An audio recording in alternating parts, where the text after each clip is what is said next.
तो पहला जो पॉइंट है सर कि नेटवर्क मार्केटिंग इस अपॉर्चुनिटी को क्यों करना चाहिए, इसके ऊपर थोड़ा-सा मैं बातचीत करूँगा और मैं आपके पॉइंट पे मैं आता हूँ सर।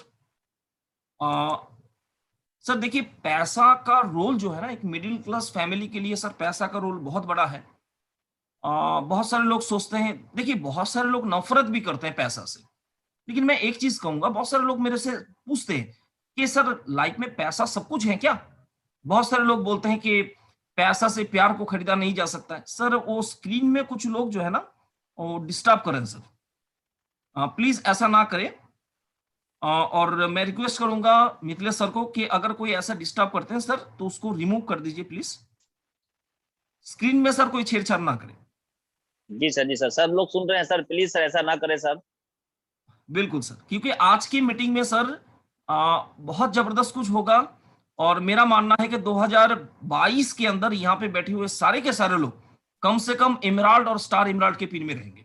तो मैं जिस टॉपिक के ऊपर था कि पैसा का एक बहुत बड़ा रोल है सर।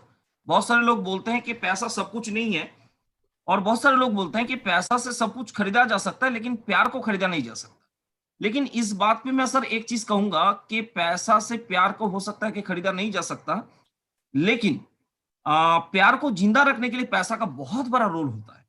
और आज के डेट में सर देखिए इस बिजनेस को करने के पीछे जो सबसे बड़ा मेन रीजन जो है, देखिए आज पैसा कमाने का तरीका क्या है लोगों के पास, एक तो जॉब है। और आप अगर 100 स्टूडेंट को खड़ा करके पूछेंगे कि भैया बड़ा होके क्या बनना चाहते हैं, तो 100 में 100 स्टूडेंट का जवाब होगा कि मैं नौकरी करना चाहता हूँ।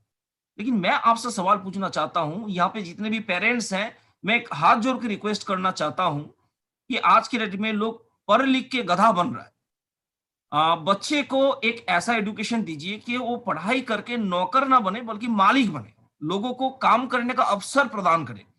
तो एक तो ऑप्शन आपके पास जॉब है और दूसरा ऑप्शन है आपके पास ट्रेडिशनल बिजनेस और तीसरा आपके पास ऑप्शन है जो फालतू है, बेकार है, वो है डायरेक्ट सेलिंग मार्केटिंग सिस्टम। तो आज ये तीनों सेक्टर के ऊपर हम लोग बातचीत करेंगे मिथिलेश सर। जी अ, सर। क्योंकि ये बेसिक चीज है सर। अगर जब तक इसके ऊपर लोगों के पास नॉलेज नहीं रहेगा तो मेरे ख्याल से डायरेक्ट सेलिंग मेथड जो है वो लोगों को समझ में नहीं आएगा।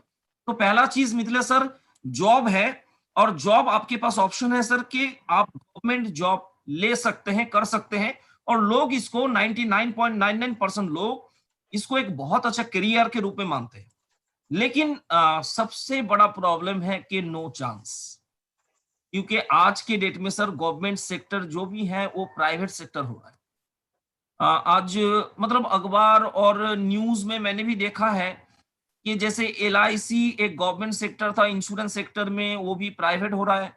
जैसे बहुत सारा स्टेशन, रेलवे स्टेशन प्राइवेट हो रहा है। तो जॉब, गवर्नमेंट जॉब का सर फ्यूचर कुछ भी नहीं है और इसमें मतलब मैं तो कहूंगा कि ऊपर वाला के साथ हो सकता है आपको मुलाकात हो जाए बहुत जल्दी, लेकिन गवर्नमेंट जॉब के साथ मुलाकात करना बहुत पॉसिबल नहीं है, इम्पॉसिबल है। और दूसरा चीज है सर आपके पास ऑप्शन है प्राइवेट जॉब।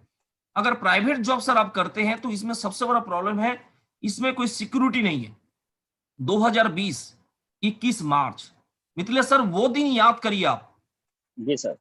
जिस समय हम लोगों के पास कोई सर नॉलेज नहीं था, एक ऐसा वर्ड अपने पास आया जिस वर्ड का नाम था लॉकडाउन।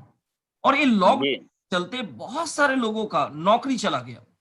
बहुत सारे लोग बिल्कुल जो है बेरोजगार हो गए। आज भी लोगों के पास नौकरी नहीं है। तो प्राइवेट सेक्टर में सर लोगों को गधा की तरह यूज तो किया जाता है लेकिन उसके पास कोई सिक्योरिटी नहीं होता है। जितना दिन आप दूध देंगे उतना दिन जो है आपका वैल्यू रहेगा। दूध देना बंद हो जाएगा तो आपका वैल्यू खत्म। तो दूसरा ऑप्शन जो आपके पास बचता है सर वो है बिजनेस, ट्रेडिशनल बिजनेस। लेकिन ट्रेडिशनल बिजनेस में सबसे बड़ा प्रॉब्लम है, आपको इन्वेस्टमेंट करना पड़ेगा। कितना इन्वेस्टमेंट करना पड़ेगा? ये 500 हजार और 2000 नहीं, आपको करोड़ों का इन्वेस्टमेंट करना है, लाखों का इन्वेस्टमेंट करना है। जितना ज्यादा इन्वेस्टमेंट होगा उतना बड़ा बिजनेसमैन आप बन सकते हैं। लेकिन सबसे बड़ा चीज क्या है प्रॉब्लम, कि ट्रेडिशनल बिजनेस में सर कंपटीशन है।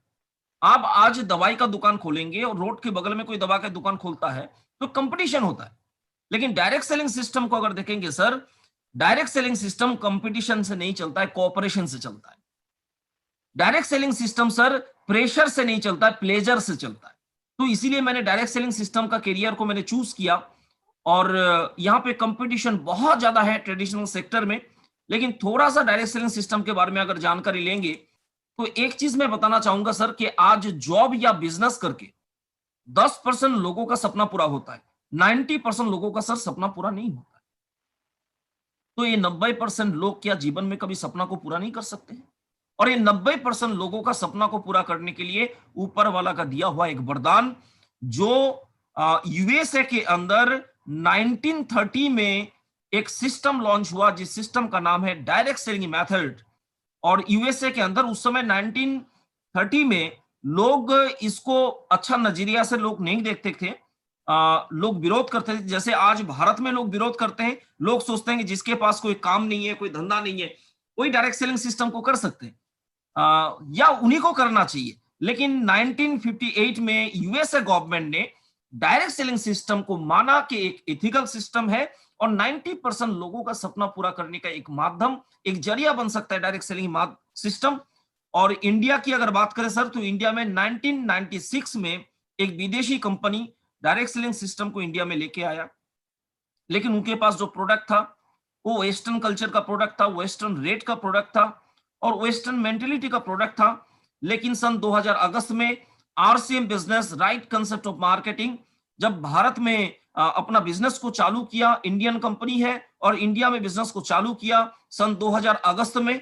और ये कंपनी जो है बीच में एक प्रॉब्लम हुआ था 2011 में, आप लोगों को पता होगा कि कुछ महीना आरसीएम डिस्टर्ब हुआ था, क्योंकि उस समय कुछ साजिश चल रहा था, बहुत सारे गलत उल्टा सीधा नेटवर्क कंपनी था। लेकिन आरसीएम ने वो काम करके दिखाया कि 9/9/2016 में इंडियन गवर्नमेंट मजबूर हो गया डायरेक्ट सेलिंग इंडस्ट्री को गाइडलाइन देने के लिए।